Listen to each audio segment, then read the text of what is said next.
तो जैसा कि पिछले एपिसोड में हमने देखा था, इधर जो अपना वू ज़ियान था, ज़िनज़ियान वू ज़ियान वो एकदम सेम उस तरह से बोलता है जैसे कि एंशिएंट एम्परर डार्क सेरेनिटी बोलते हैं। जिसकी वजह से जो डीमन स्नेक सो रहा था, उसके अंदर एक फ्लक्चुएशन आता है उसके सोल के अंदर, मानो वो जागने लगा था। पूरा आसपास का एरिया हिलने लगता है। वहीं दूसरी तरफ, यहाँ से काफ़ी दूर, जो अपना क्लाउड सोरिंग सेक्ट था, वहां पे हमें मास्टर शेंगियन को दिखाया जाता है, जो कि फाइनली, क्योंकि लाइफ और डेथ के बीच में फंसा हुआ था, तो अपना जो पांचवा लाइफ फ्लेम था, यानी कि 121वां धर्मापर्चर, ये उसे जगा लेता है अब आके। तो मास्टर शेंगियन अब 5 धर्मापर्चर जगा चुका था, तो काफी खुश था। उसकी ऑरा फिर से पहले जैसी वापस लौट आती है। उसको घेर करके थे 8 नासेंट सोल कल्टिवेटर, जो कि वो ऑरा उसे प्रोवाइड कर रहे थे ना, ताकि जहर सप्रेस हो चुके। और इस दौरान अब वो चीज़ एक तरह से सप्रेस हो चुका था। ज़हर पूरी तरह से बाहर तो नहीं निकला था, लेकिन सप्रेस हो चुका था। और उसके ग्रैंडपा इस दौरान पूछते कि बच्चे अब क्या करने वाले हो, गोल्ड कोर लेवल पे जाना है? लेकिन इस समय शेंगियन एकदम प्यार से रिप्लाई करता है, ग्रैंडपा, मैं अब ज़ूकिंग को फिर से डुएल में चैलेंज करना चाहता हूँ, और मैंने जो खोया है वो सब मैं हासिल करना चाहता हूँ। तो अगर मुझे वो चीज़ें मिल गई तो फिर मैं अलग लेवल पे जा सकता हूँ। हालाँकि पैट्रियार्क्स जो स्वर्ण थे समझाने की कोशिश करते हैं, लेकिन वो मानता नहीं है। उसका कहना था कि जिस लेवल पे मैं हूँ, इसको उस इस समय उसको पक्का मार सकता हूँ, और जो मैंने दर्द सहा है उसका उसको वसूलना भी तो पड़ेगा। और कुछ ही समय बाद क्लाउड स्वॉर्ड सेक्ट एक डुअल चैलेंज भेज देता है सेवन ब्लड आइज को, कि मास्टर सेंग्यून इस दौरान ज़ोकिंग को ललकार चुके हैं बैटल टू डेथ में। और ये चैलेंज चारों तरफ फैल जाता है। मतलब 8 सेट कोलिशन में सबको पता चल चुका था। जू क्योंकि पॉकेट रियल में था डार्क सेरेनिटी के, तो इसको कुछ आइडिया नहीं था। इधर ज़ोकिंग हैरान था, क्योंकि वो ऑरा फील करता है। कैप्टन भी इधर लगा हुआ था, प्लान कैसे भी करके काम करना चाहिए।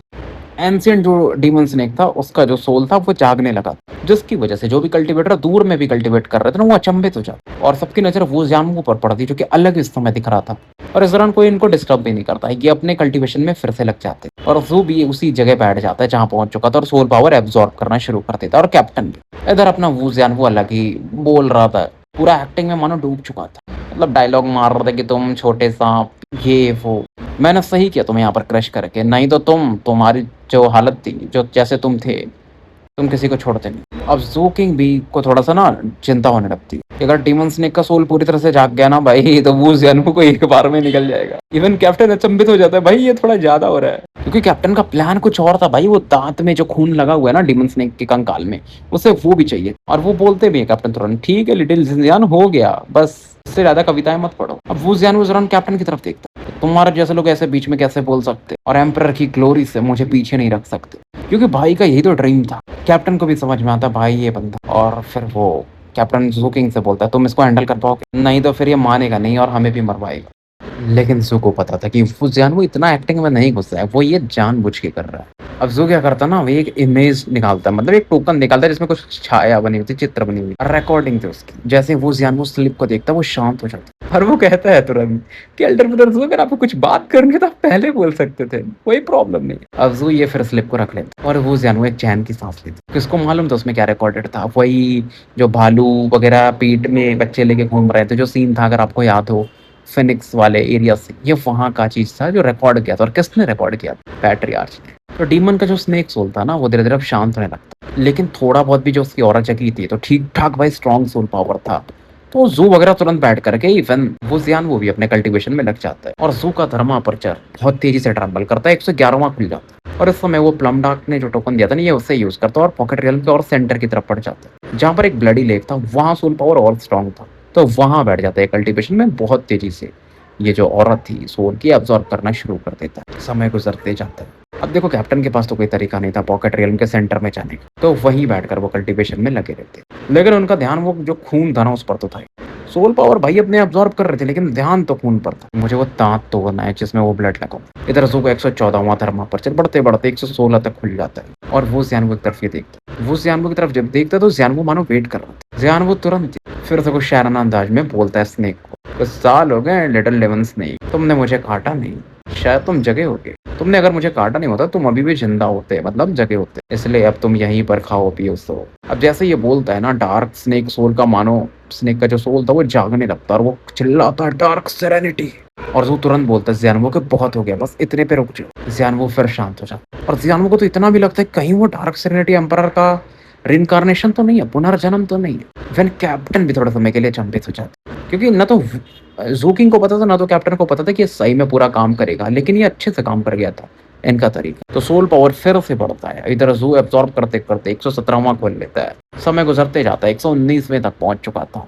जिस घड़ी का ये इंतज़ार कर रहा था, फाइनली वो घड़ी भी आ जाती है। जैसे ही ना अनलिमिटेड सोल पावर्स के 120वें थर्मापर्चर में चाहता है, वो बैंग करके एकदम खुल जाता है। लेकिन ज़ू उसको छिपाने के लिए तुरंत ही अपने शैडो को बोलता है कि छिपा लो, ताकि लोगों को ना पता चले कि इसका जो फोर्थ लाइफ फ्लेम है वो भी बन चुका है। और ज़ू ऐसा एक्टिंग करता है कि मतलब वो निराश है, वो नहीं पहुँच पाया उस लेवल पे।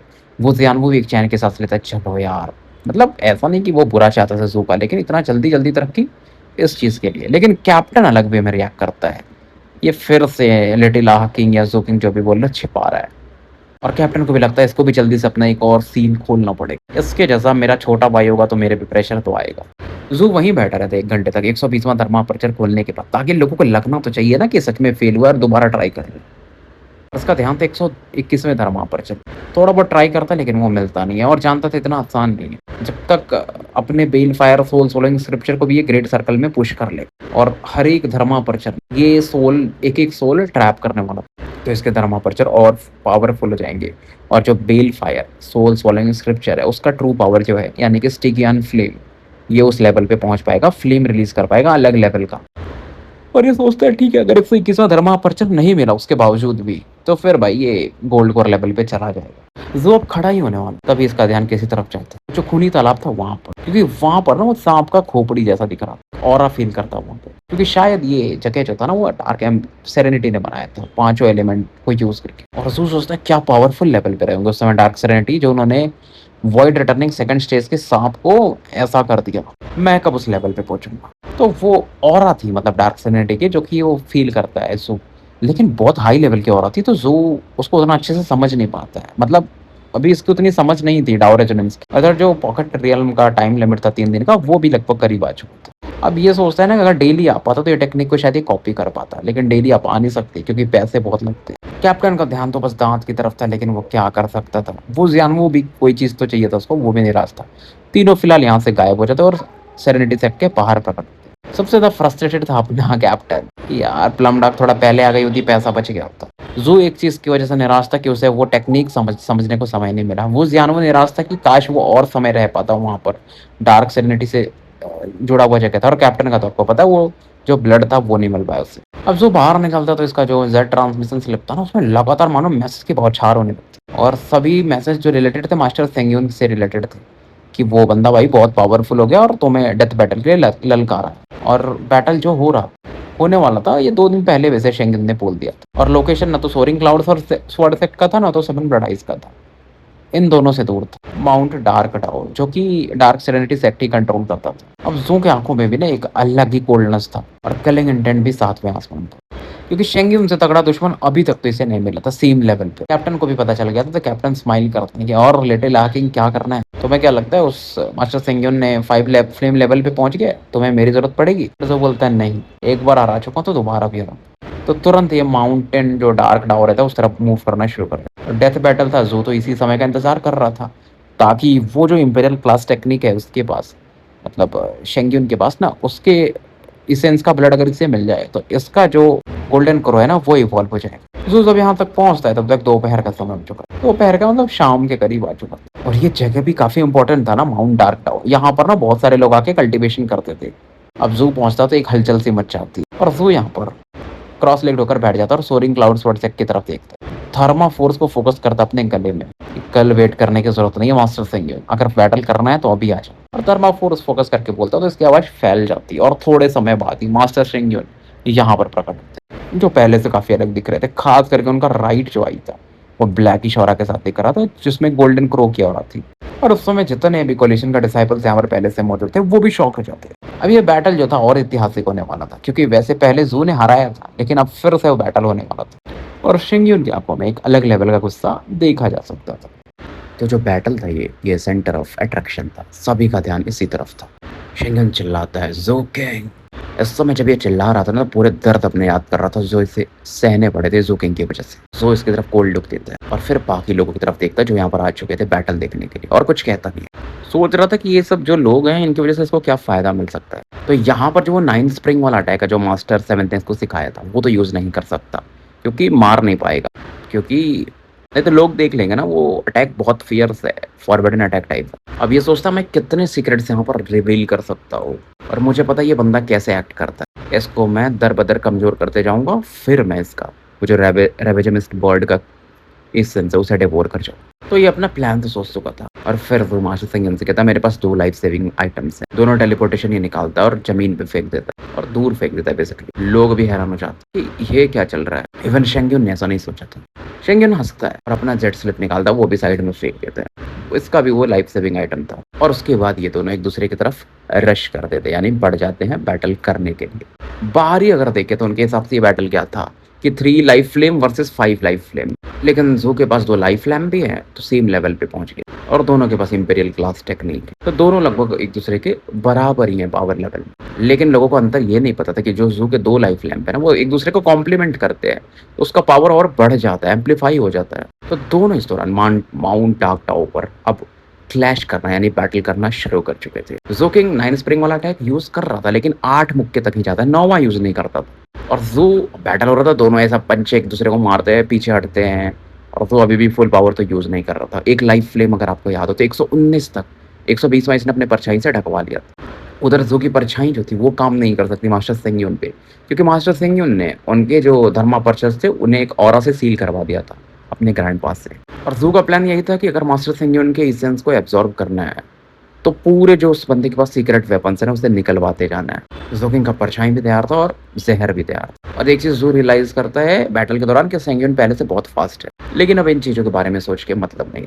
इस दौरान सेंग्यून के पीछे में वो जो उसकी ग्रीन बर्ड थी ना, वो प्रकट होती है, और ज़ू के पीछे गोल्डन क्रो प्रकट होता है, और ऊपर में वो 2 अम्ब्रेलास भी प्रकट हो जाते हैं। अब देखो जो बॉडी वाला जो लैम्प था, जो मास्टर सेंग्यून पंचेस मारता था ना, तो उसके बैकलैश जाते थे, सॉफ्ट वेव, जो शेंग्यून को फील होते हैं। तो शेंग्यून को और गुस्सा आता था कि पहले ये उसका लाइफ लैंप हुआ करता था, और इस दौरान ये कुछ खतरनाक टेक्निक यूज़ करता अपना इसेंस ब्लड यूज़ करके। जो इसका ब्लड था ना, एक कपड़े में बदल जाता है रेडिश कलर के, और ये टेक्निक इसने पहले भी यूज़ किया था ज़ू पर, वो ब्लडी कलर वाला जो फ्लाइंग स्वर्ड प्रकट होता था। तो क्योंकि अब ये वो 7 कलर्ड लैंप का पिछला मालिक था, तो इसे पता था कि उस लैंप का प्रॉब्लम कहाँ पे कमजोरी है, लेकिन फिर भी ज़ू इसके अटैक्स को ब्लॉक कर देता, और उसके बाद जो एक खतरनाक पंच मारता है किलिंग इंटेंट के साथ। और 9 स्प्रिंग्स का पावर ना सीक्रेट ही रखा रहता है। हालांकि मास्टर शेंग्यून भी इस अटैक को ब्लॉक कर पाते हैं। इधर ब्लड स्मेल्टर को दिखाया जाता है, उनका चेहरा प्रकट होता है आसमान में, जो कि चारों तरफ देख रहा। वो क्लाउड स्वॉर्ड सेट की तरफ देखते वो भी प्रकट होते हैं। दोनों खुश तो नहीं थे, लेकिन ब्लड स्मेल्टर कहते रूल्स तो रूल्स हैं, जो भी तोड़ेगा उसे पनिश किया जाएगा।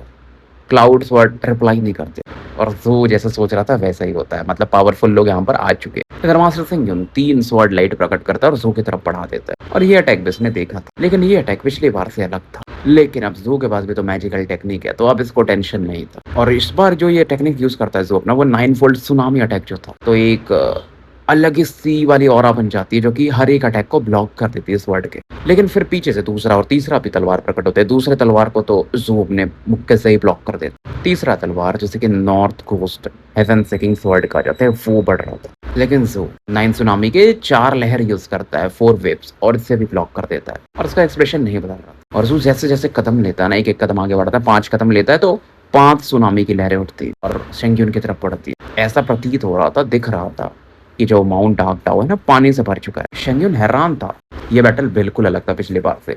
पिछली बार ज़ू के पास मैजिकल टेक्निक्स नहीं थी भी तो बहुत कमजोर, लेकिन अब भाई अलग लेवल पे इवन शेंग्यून मैच नहीं कर सकता। हालांकि शेंग्यून गिव अप नहीं करता, वो एक ऑरा रिलीज करता है जो कि कर्स ऑरा थी, जो उसके छोटे भाई ने इसके ऊपर किया था। इस कर्स को इसने अपने फिंगर पे फोकस कर लिया था जब जहर से छुटकारा पा रहा था। तो फिलहाल इस ऑरा को ये यूज करता फुल फोर्स के साथ, जिसमें बहुत सारे ना भूत जैसे चेहरे दिखते हैं। और शेंग्यून तैयार था ज़ू के वो परछाई वाला, जो जिसकी वजह से लास्ट टाइम इसका एक धर्मा पर्चर बुझ गया था, मतलब शैडो सील कर दिया था, और जहर से तैयार था। लेकिन उसको ये नहीं पता था कि ज़ू किंग का परछाई और क्या क्या कर सकता है। तो वो जो ग्रूज यानी भूतों वाली ओरा प्रकट होती है, पानी की तरफ बढ़ती है, ज़ू देखता है और राइट हैंड को लहराता है। हेवनली सैपर प्रकट होता है, एक नहीं एक के बाद एक ऐसा प्रकट होते जाते हैं कि अब 2 टेक्निक तो ये सीख चुका था 2 मंदिर से, और अब 2 से ज्यादा भी बना पाता था, क्योंकि कल्टीवेशन भी बढ़ रहा था। तो हेवनली सैपर मास्टर शेंग्यून की तरफ बढ़ते हैं, ब्लॉक करते हैं, लेकिन बहुत सारी तलवारें थी तो काफी पीछे जाके गिरते हैं। लेकिन जैसे ही ना इनकी बॉडी उस तलवार की वजह से कट रही थी 2 भागों में, कमर के पास से इनके जो ब्लैक आँख था शेंगियन का, उसमें से वो ब्लैकिश हो रहा है, यानी गोल्डन क्रो की ऑरा चमकती, जो है कि लाइफ फोर्स से इनको भर देती है और तुरंत इनका कमर का घाव भर जाता है। लोग भी हैरान हो जाते हैं। शेंगियन उस दौरान तैयार हो चुका था और फिर तो किंग बोलता है, मैं तुम्हें थैंक्स बोलना चाहूँगा, अब मेरे पास जो बॉडी है उसको तोड़ना इतना आसान नहीं। जो बोलता है कि तुम अभी भी दूर का सोच रहे, शांत रहना सीख लो। पूरे बैटल के दौरान जो ने पहली बार बोला था, तो जो सरप्राइज नहीं था, उसे मालूम था। अब सभी लोगों का ध्यान जो किंग पर था। उन्हें समझ में आने लगा था जो कैसा है, उसकी पर्सनालिटी कैसी, कितना पावरफुल है, बहुत काम रहता है और कितना रूथलेस है, वो भी दिख रहा था। अब उस दौरान जब वो डार्क सेरेनिटी सेक्ट की प्लम डार्क, जो कि क्लाउड स्नो लोटस कुछ तो पी रही थी ऐसा, वो ये बात सुनती तो हंसने लगती और मन में सोचती है, जो बेलफुर औला है इसकी बॉडी के अंदर, ये बंदे के अंदर हार्ट में लाइट तो नहीं हो सकती। शायद मैं जिस बंदे को ढूंढ रही हूँ ये नहीं है, लेकिन कुछ भी ये बंदा बहुत इंटरेस्टिंग है और गुड लुकिंग है। मास्टर शेंगियन के जैसा नहीं, पागल की अपने ही भाई को डेफोर कर दिया। जू जब ऐसे बोलता है ना, शेंगियन को और गुस्सा आता है, उसकी नफरत और मानो बढ़ जाती है कि ऐसा बंदा भाई ऐसे कह सकता है। फिर उसको वो बात भी याद आती है कि जब उसने वो dark spirit evil will door use किया था, तो जू की तरफ जब उसने उसको फोकस किया तो लाइट चमका था, जिस बात से इसे और गुस्सा आता था।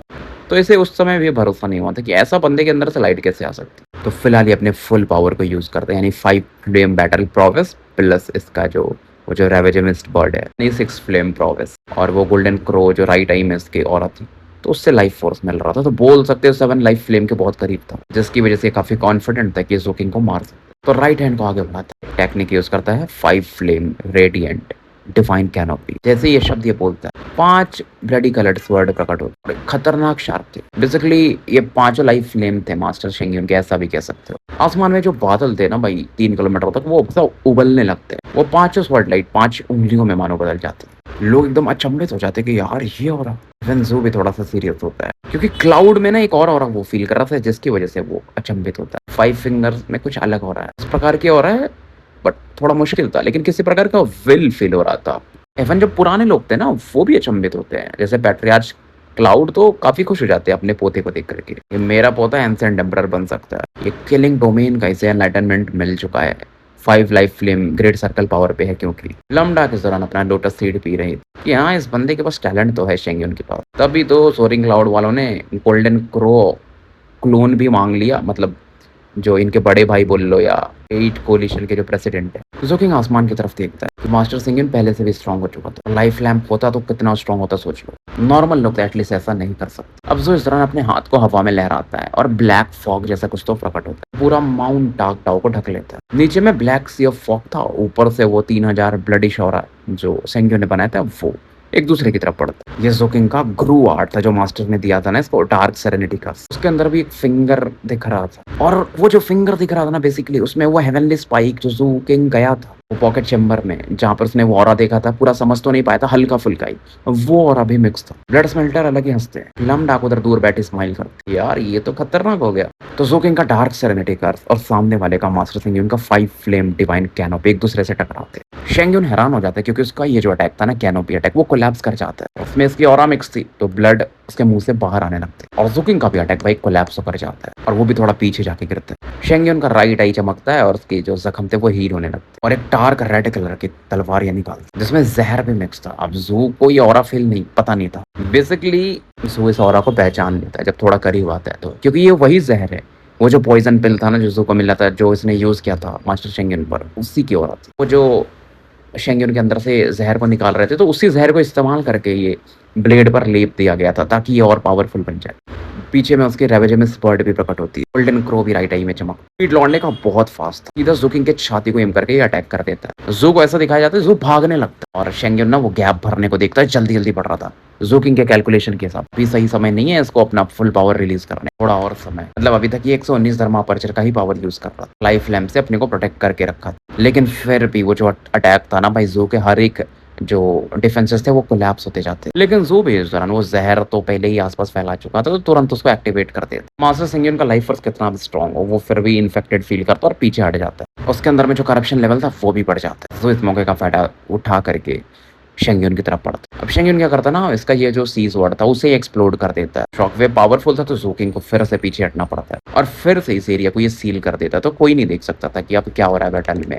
और फिर से वही लकड़ी का ये टुकड़ा निकालता है जिसने लास्ट टाइम भी यूज़ किया था, वही dark spirit evil will told. लेकिन ये टुकड़ा थोड़ा बड़ा था पहले से, और जैसे ये इसको निकालता है फिर से वही काला दरवाजा प्रकट होता है। उसके अंदर से सिनिस्टर ऑरा निकल रही और अपनी तरफ करता है ना, तो जो भी जहर की बॉडी में गया था अभी ज़ोकिंग की वजह से, वो ये दरवाजा खींच लेता है। ज़ू को समझ में आ रहा था, वो बहुत तेजी से आगे बढ़ता है शेंगयून की तरफ। 9 सुनामी अटैक फिर से यूज़ करता है और इस दौरान मास्टर शेंगयून बोलता है, ज़ू मैंने फिर से तुम्हें बेवकूफ़ बना दिया। पहले मैंने जो भी किया वो इंपॉर्टेंट नहीं था, मुझे तो ये डार्क स्पिरिट एविल डोर ही यूज़ करना था तुम्हारे ऊपर। इस बार मैं इसकी सेकंड एबिलिटी यूज़ करूँगा, टू बी सील्ड।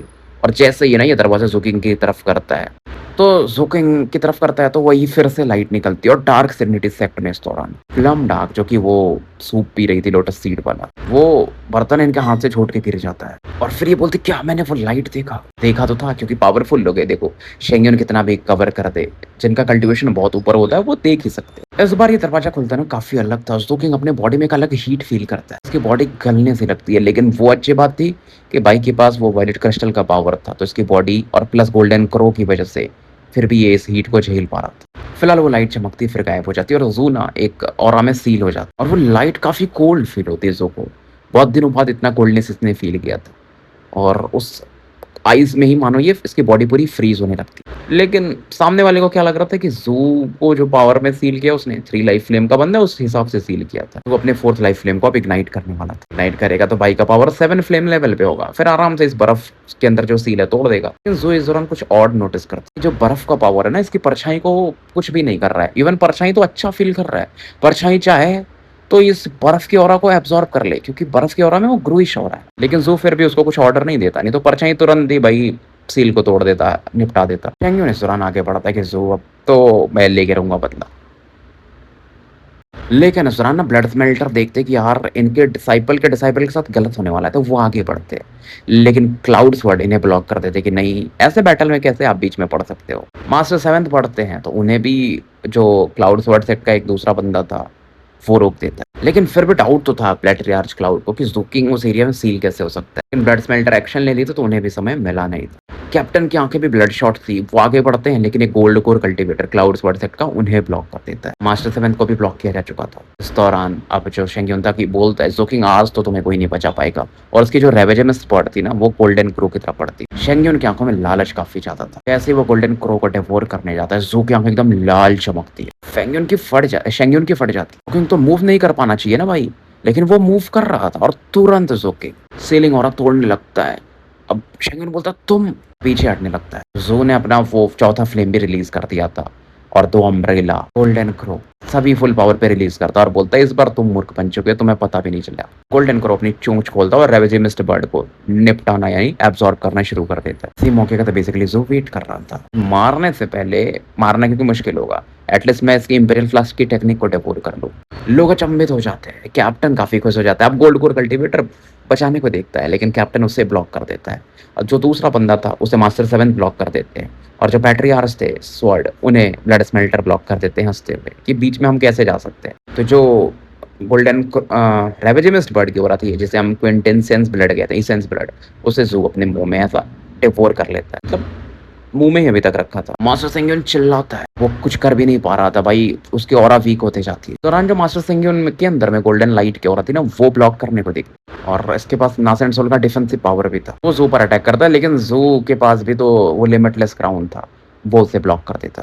और मास्टर सेंग्यून के अंदर में गोल्डन क्रो जो था वो ऑरा फ्लिकर करता है लेकिन कुछ कर नहीं पाता। और ज़ू अभी तक वो 9 स्प्रिंग वाला अटैक नहीं यूज करता है और सीधा ना दांत से उसके गर्दन पे, क्योंकि वहीं पे तो ऑरा रहती है ना ब्लड वाली, जो टैटू बनते हैं जैसे ज़ोकिंग के, तो वहीं से सीधा खून चूस रहा था। लेकिन तभी अचानक से ना यहाँ पर एक ग्रीन रोब वाला बंदा प्रकट होता है और क्योंकि देखो ब्लड स्मेल्टर तो बिजी थे पैट्रियार्च क्लाउड के साथ, तो ये बंदा यहाँ पर आता है और ज़ोकिंग की तरफ पड़ता है। कहता है अपनी एज के हिसाब से तुम काफी खतरनाक फेलो डिसाइपल पे ऐसे अटैक कर रहे हो, जो भी तुमने डेवोर किया उसे थूक दो। ये अपने हाथ को लहराते हैं जिसकी वजह से ज़ोकिंग और मास्टर सेंग्यून दोनों अलग अलग हो जाते हैं। दोबारा से अपने हाथ को लहराते हैं और ज़ोकिंग की तरफ एक अटैक करते हैं। ज़ोकिंग की आंखें एकदम लाल हो चुकी थी, वो उस बंदे का चेहरा तो क्लियरली नहीं देख पा रहा था लेकिन समझ रहा था कि ये बंदे का पावर पैट्रियार्च वगैरह के लेवल पे है, तो ये तो कुछ नहीं कर पाएगा। उसका दिमाग एकदम ब्लैंक होने लगता है उस ऑरा की वजह से और जो गला है ना, गर्दन जिसमें ब्लड चूसा था भाई ने, ब्लड बाहर आने लगता है फ़ोर्सफुली, वो बंदा निकाल रहा था। लेकिन तभी यहाँ पर एक औरत चमकती है और एक अलग खुशबू सी छा जाती है क्योंकि प्लम नाक पैदा होती है और इस अटैक को ब्लॉक कर देती है। और वो जो ग्रीन वाला बंदा था ना, वो शेंग्यून को लेता है और यहाँ से निकलने लगता है। प्लम नाक भी कहती हैं काफ़ी कि तुम्हारे एज के हिसाब से तुम्हें इसमें बीच में पड़ना नहीं चाहिए था। ये यंगर जनरेशन की बैटल थी और तुम लूनिसार, डाओ सेक्ट के पैट्रियार्च हो, ऐसा कैसे कर सकते हो? तो फिलहाल वो बंदा हट हट जाता है और एक नज़र एक बार देखता है प्लम डार्क की तरफ और फिर पैट्रियार्च क्लाउड की तरफ देख कर कहता है कि मैंने आपके पोते को बचा लिया है, जैसा हमारा डील हुआ था। क्योंकि क्लाउड स्वॉर्ड तुमने मेरी एक बार जान बचाई थी तो मैंने वो अब चुका दिया है और मैंने रूल तोड़ा है तो उसके लिए मुझे पनिशमेंट मिलेगी, तो उसमें तुम बचाओगे। क्योंकि बात सही थी, देखो ये यंगर जनरेशन के बैटल में इतने ऊपर के बंदे को आना भी नहीं चाहिए। लेकिन जो फिर भी एक कलिंग इंटेंट के साथ ना वो जो पैट्रियार्च था लूनी सोलर वाला, उसकी तरफ देख रहा था। तो मास्टर सेंगियन के पास जो उसका इम्पीरियल क्लास टेक्निक था वो भी अब जा चुका था क्योंकि जो उसका ब्लड एब्सॉर्ब कर चुका था।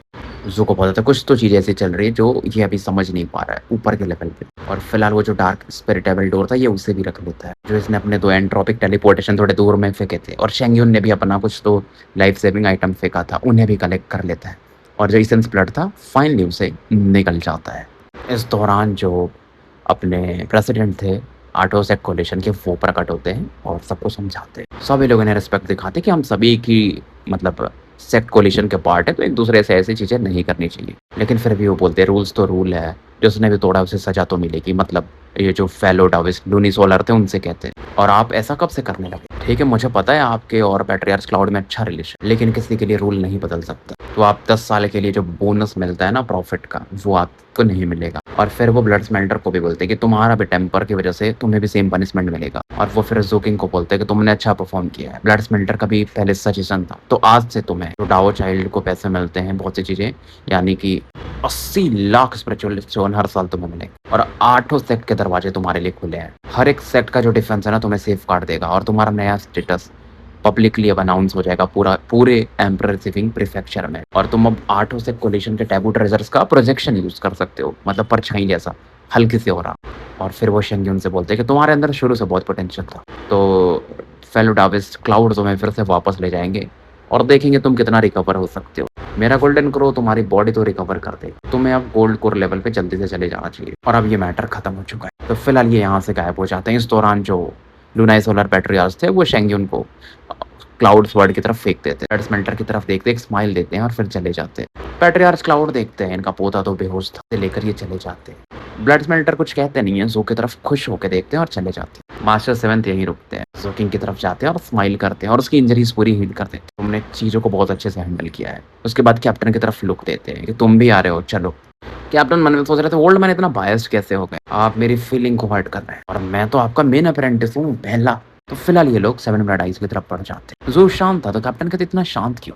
तो मास्टर 7 कहते अगर ये मुंह खोलेगा तो वो जो ब्लड इसने निकला है वो निकल जाएगा, एक बूंद भी ये खोना नहीं चाहता है, अभी भी उसको एब्जॉर्ब भी कर, क्योंकि ब्लड धीरे धीरे गर्दन से उतर रहा था गले से। अंदर कैप्टन कहता तुम बहुत लालची हो, लेकिन जो लुक इनकी तरफ देता कि अरे आप कम हो क्या, मतलब इशारों में, मतलब कैप्टन को भी थोड़ा सा ब्लड चाहिए था लेकिन मिलेगा तो नहीं।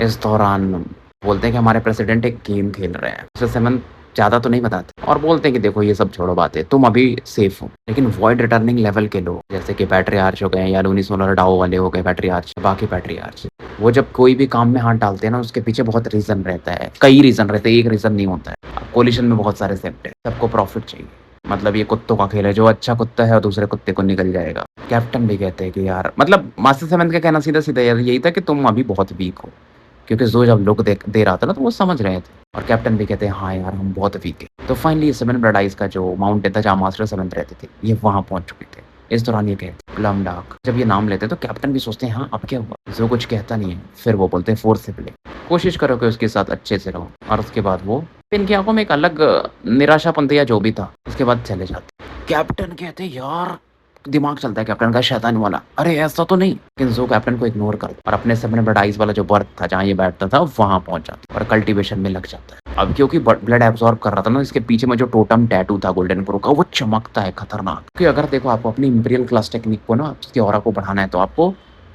दूसरे इंपीरियल क्लास टेक्निक को ही एब्जॉर्ब करना पड़ेगा, तभी आप पढ़ सकते हो, या सेम इंपीरियल क्लास टेक्निक। अब जो इसका गोल्डन क्रो था ना, उसके फेनिक्स के जैसे पूंछ थे, तो वो और अब उसमें 10 पूंछ जैसे बनने लगते हैं, 11वां भी बनने लगता और अभी काफी शार्प हो जाती है। इस दौरान 3 दिन गुजर चुके थे। आधा ब्लड सुकिंग एब्जॉर्ब कर चुका था और अभी अच्छा फील कर रहा। गोल्डन क्रो के 13 पूंछ आ चुके थे और टैटू फैलना शुरू हो गया था बॉडी में पीछे और उसमें एक हिट वाली भी ऑरा थी। अब इस दौरान ये बोलता है ऑरा तो एब्जॉर्ब करते रहेंगे धीरे-धीरे और जो एसेंस ब्लड है बैग में से निकालता है और वो लकड़ी निकालता है जो कि शेंगुन ने इस पर यूज़ किया था क्योंकि इसमें से वो करप्शन की ऑरा भी निकलती थी। अब जो इस ऑरा को फिर से खोलता है दरवाजा को, फिर से लाइट चमकती है। इस सीलिंग पावर जो कि ज़ू की तरफ बढ़ती है। जैसे बढ़ती है क्योंकि आइस वाली ऑरा है तो गोल्डन क्रो एक्टिवेट होता है उस आइस को काउंटर करने के लिए। फिर उसे याद आता है अच्छा इसका नाम डार्क स्पिरिट एविल डोर है। फिर वो कुछ और भी बता रहा था मास्टर शेंगुन ने एंसोर सेलिंग और समथिंग। तो मास्टर से अपने पूछता है इसका मतलब क्या होता है। मास्टर 7 का रिप्लाई आता है जिसे सुनकर सोकिंग हैरान हो जाता है कि जब 2 लकड़ी के टुकड़े मिल गए उसके ना तो फिर इंसोर सेलिंग वाली और आ जाती है और 3 मिल गए तो और बढ़ जाता है और पूरा अगर लकड़ी का टुकड़ा मिल गया है जो गायब है